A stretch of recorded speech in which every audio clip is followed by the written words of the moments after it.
Welcome back to the Fox 5 Amplified Table. We're with Evan Leake. We're talking about this story that you recently did, which really has this very special woman at the center of it. She realized that there was a need, or even if there wasn't a need, there were these folks that went off to war in World War II, Korea, other wars, that did not get their diploma because they left too early. And they've lived most of their lives now without it, and many of them very successful. But she wanted to make sure they got that piece of paper. How did this all start? So it's interesting. Charm McElry is the woman's name. She lives in Boulder City. She was an educator for a long time, actually worked in California.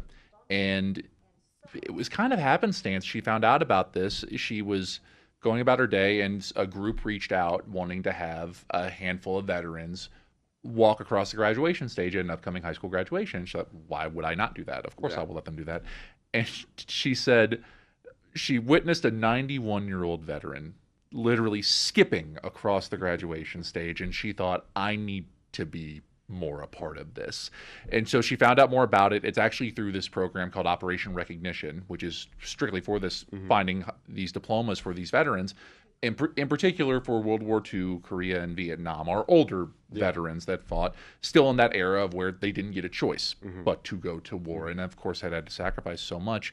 So for years now, it's not a new thing. She's been doing it for quite a while, and it's not necessarily just the Las Vegas area. Again, she lives in Boulder City now, but she's helped dozens of veterans across the country be able to track these down, and she's really acting as the conduit, the bridge between the veterans and these schools to try and make this connection happen. Are they looking for, are they going back and finding their actual records from when they were in school some years ago? Because some of these people, you're talking about World War II veterans, could be in their 90s, most likely are.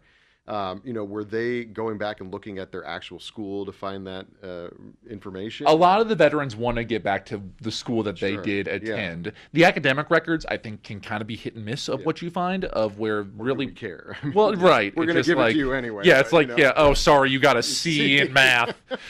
But all that Charm really needs on her end is she wants to know, obviously, the school and just a copy of their military record. And I think just being able to match that up for verification purposes. But then she's the one that reaches out, and she's the one that connects it. And for the most part, I think it does go well. It is kind of situational. I think the way that Charm said it, and I thought this was interesting.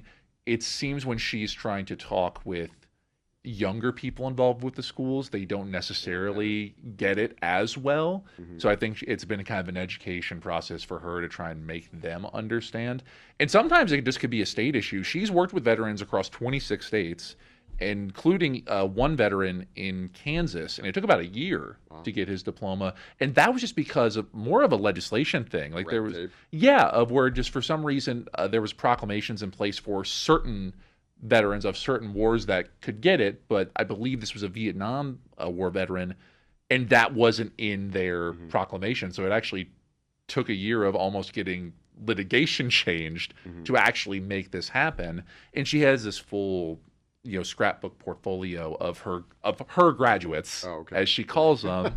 And, she has a story for each one of where a couple local ones that she's worked with out of Las Vegas or Boulder City, ones that the one in Kansas, like I mentioned, ones that have been working for months to get this stuff out. And just, again, World War II, Korea, Vietnam, she's heard so many stories from these people that, look, as we get older, there are fewer and fewer of them. So she's, in a weird way, kind of cataloging history by making these connections. I think she mentioned it was because of a family member, but I know that she's also worked to get diplomas for those that have passed on already. Yes, and that was inspired by family. She found out that she could do it posthumously, and she ended up getting the diploma for her brother, who was a Marine, and gave it to his side of the family, gave it to her niece, and also was able to get the diploma for her husband's father, who was in World War II.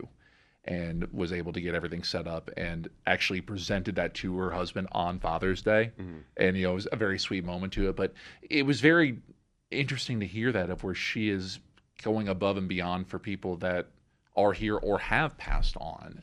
She's fully dedicated to try and get to as many veterans as possible, of whether, it's local organizations here, going to VFWs. Like, she wants to know. It's like, hey, do you have your diploma? Do you know if you have your diploma? Because it's kind of a sense of pride for some of these veterans just to be able to have it because it's something they missed out on. So many of these people, I would just did a Amplified with Joe Vigil. We were talking about Honor Flight, Yeah. where they go back to DC. And so many of these veterans are just so very humble. You know, they don't expect any recognition. They see what when they go to DC. And I would assume it's sort of similar in this, that, you know, they've been living their whole life without this. There might be a few out there that are like, you know, gosh, I wish I would have gotten it, or I have it. But then now this woman's working on it, and they get all this recognition because of something they accomplished so many years ago. I wonder if she told you any of the stories about people, or just how they kind of react to this. Well, it's emotional because a lot of it, I think she's kind of reminding them of, or maybe something they've forgotten about, you know, of where it's like, hey, do you have your diploma? It's like, oh, I might have it. Do I have it? And they find, oh, I don't have it. And so many stories she told me, without necessarily the specifics of it, of how emotional they get when they get it, you know, breaking down in tears. And she still connects with them. She still talks to them. And just the immense gratitude that they have. Because again, from some of these people who fought in wars, 70 years ago now, and got pulled away as children. It's something that they never had the opportunity to get. Most likely some of these folks, as you mentioned, that are probably up there in age. I'm not saying they don't use social media, don't use the computers, but it's probably maybe going to be their kids or grandkids that come across this. So how does somebody get in touch with her if they say, you know, grandpa or dad doesn't have his diploma and we want to work on this? Yeah, if really the easiest way is just reaching out to her directly. You can find her on Facebook. We have some contact information through our website as well, but she said really the easiest way is call me, email me, you know, because she is the one that does it, and she does it all on her own. She has no help at all through any of this. People have offered, but I think she has a sense of pride with this and a bit of, you know, maybe territorial to it a little bit because of how much she cares about it. Not that she wouldn't take help, but I think she might need help if she has more people. Well, right. Very, very, very true. I think she just takes so much pride in being able to do this for people, again, not just in the Valley, across the country. And she wants to keep feeding that fire. I think she still believes that there's not a lot of recognition for a program like this, oddly enough, for Operation Recognition. So I think she just wants more people to be aware of it because, again, it's for our oldest veterans who, you know, she said that there was one veteran that she had kind of gotten in contact with, or trying to remember. I believe it was a veteran who had initially reached out, and then a couple weeks later he ended up passing away.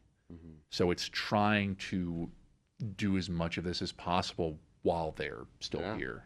And I mean, when I talk with Joe about that other story, I think the number is like 45,000 World War II veterans that are still alive in the United States across the country. And that's more than I even thought, to be honest. But so what's her name again, just so people can find Charm McElree. So McElree, McElree. Okay. All right. Thanks for sharing that story. That's really cool. You can watch his story on Fox 5 Vegas Plus and on fox5vegas.com. Until next time.